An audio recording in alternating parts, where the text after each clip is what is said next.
My name is Sabria Snowden. I was 21 years old and I was in my dorm room.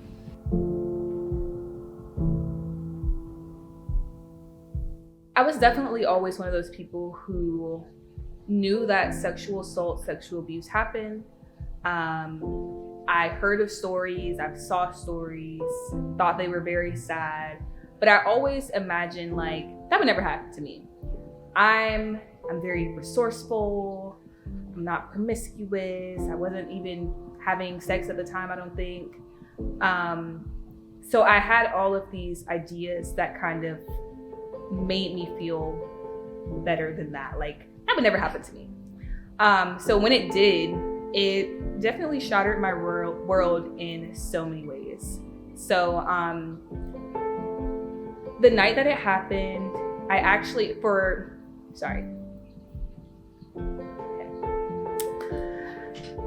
the person who assaulted me, I had saw them at a student organization event.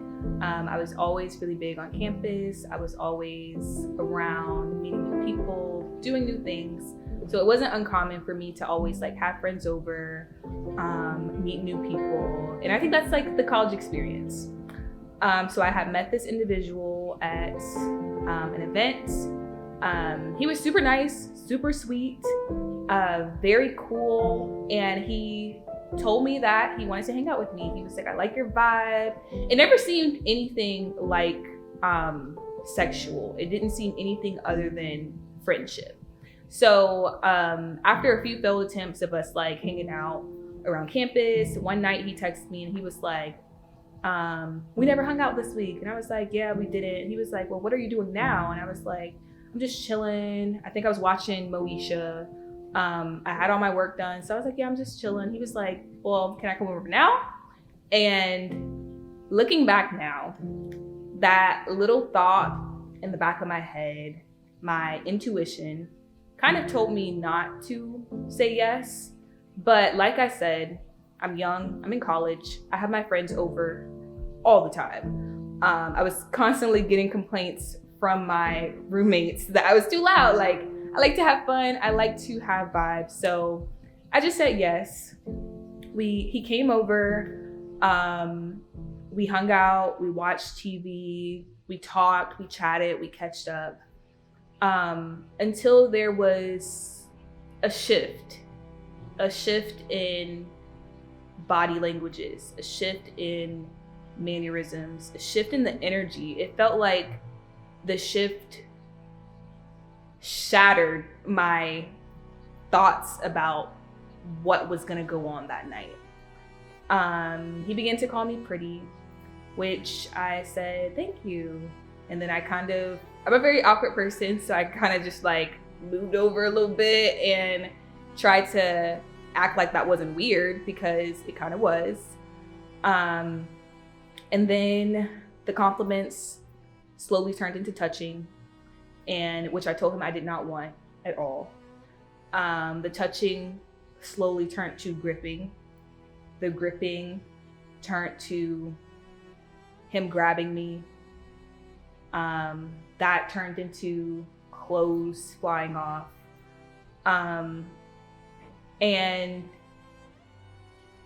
even me talking about this now, I can still feel his hands, the way he gripped me. I can still feel the sweat of him sweating so much because I was struggling and telling him no, that he built up a sweat, his sweat hitting me in the face. I can remember clawing at him, saying no, feeling super uncomfortable, almost to that breaking point of giving in. But I really felt like I had super strength, that I finally pushed him off of me and was like, I really don't want to do this.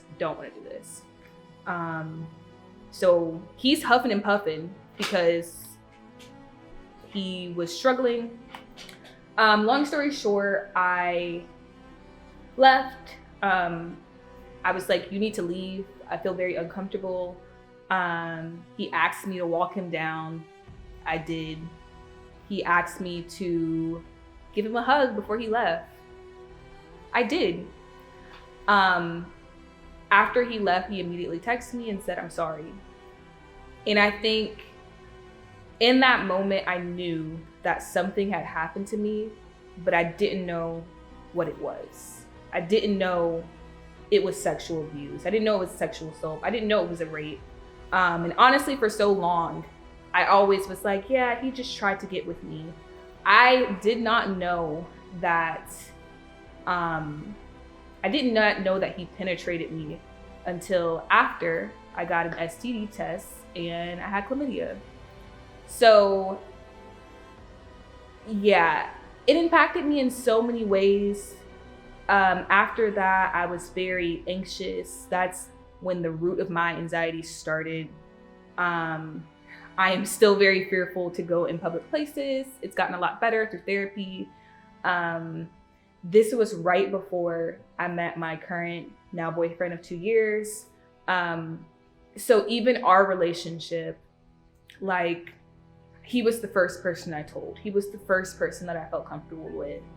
And it's been something that we've had to navigate our entire relationship, because when it happened, we had just kind of like became friends and we were talking and like, you know, all of that.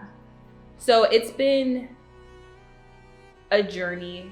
Yeah, I don't know how to close that off, but That's okay. We'll get a moment. yeah, I need a little bit of moment.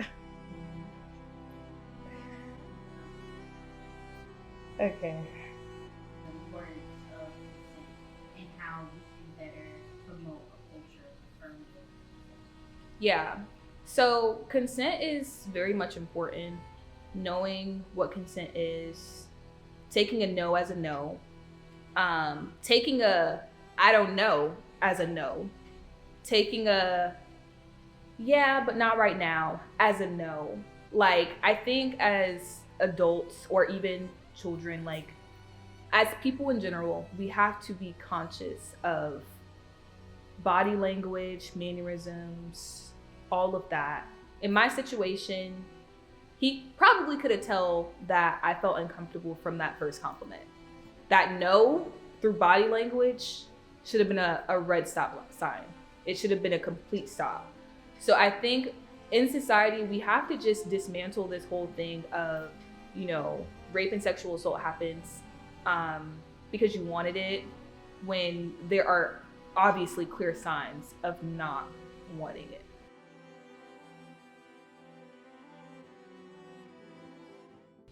The first person I told was my boyfriend. I think he was my main resource, as he still is to this day. And he wasn't my boyfriend at the time. He was just a friend.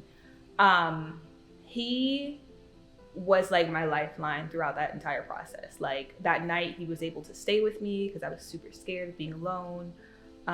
He actually was the person who told me to tell my parents. And I did tell my parents what happened, and they did take me to the police station, which is something that, like, I literally said in my brain that I would never forgive them for. And the only reason why I have forgiven them for that wholeheartedly is because of therapy. Because sometimes I feel like it's better to do something that, like, may not be 100% the best in the moment than to do nothing at all. My parents tried. My parents, they tried to take me to the resources. They took me to the police station. I got in front of the police person and I was like, nothing happened. I sat there. I said, nothing happened. I don't want to be here. I'm only here for my parents. They're forcing me to be here and I want to go home. So there were resources. I just did not want to accept them. The only thing I wanted to do was to curl up in a ball and cry. I also did go to victims advocacy, and I did talk to them maybe once, but then they told me to get tested and I didn't want to do that. And I just didn't want to come to terms. I didn't want to figure anything out. I didn't want to do anything. I was just like, there's resources, I know. Like, and also I'm a person who researches and fixates on things. Like, I know that there are a lot of resources. I was an RA, I've worked in a bunch of positions at USF. Like, I knew exactly who to call. I knew exactly what to do. I just didn't want to do them. So I think, like, the older I got and the more comfortable I got with saying, yes, I did get sexually assaulted, that's when I was open to therapy. That's when I was open to talking about it in a space like this. That's when I was open to really trying to dismantle things in conversations. Like, if you say something that's a little weird, I'd be like, no, that's weird. Like, I don't like that. So now I'm more open to the resources, and there were a lot out there, but before I was like, no. It's like, I don't want to do any of it. I couldn't grasp the fact that I was kind of a victim in that moment. I didn't want to do any of that. I'm like, he's not worried about what he did to me. He's not worried about my feelings. I shouldn't worry about it. I buried it for almost a year or 2 years. And I'm just now kind of getting to the place and the point of healing. What opened you up to that? I think the biggest thing that opened me up to being more, to go through the healing process is honestly my boyfriend and my family. I really want to be better for the people around me.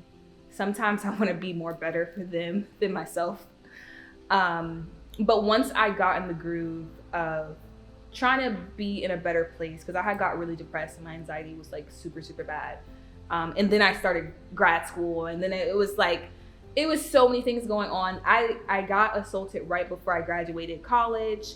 I went straight to back to school, like doing my work. And I just felt like, okay, let's get back into it, like whatever. But I think because I masked all of that, I was not a good person. Like I was a little mean. I was a little spiteful at times. I was a firecracker, and not to anybody else. Nobody else would know that, but I was definitely that to some of the people around me. So I put my foot down to myself, and I was like, you have to get help. You have to really start that process of healing, because otherwise what's gonna happen is people are like, they're gonna get tired of you being like so stuck in this place of just turmoil and hurt and honestly disgust at him, disgust at myself, disgust at the world. So it was time. What message would you like to convey to survivors of sexual? The biggest message that I would give is sexual assault is real, rape is real, molestation is real. All of it is real. It's real, and maybe we don't encounter it every day, but I 100% know that you encounter people who have been raped and have been sexually assaulted on a daily basis. And so because of that, because you should have empathy, this is something that you should empathize with, even if you haven't experienced. I think it's time for us to really get a grasp on this. What is something that we can do to make sure that less people are being assaulted? What are some programs? Where's the resources to not just help when things happen, but to help before things happen, to educate people to get to a point where maybe it doesn't happen at all?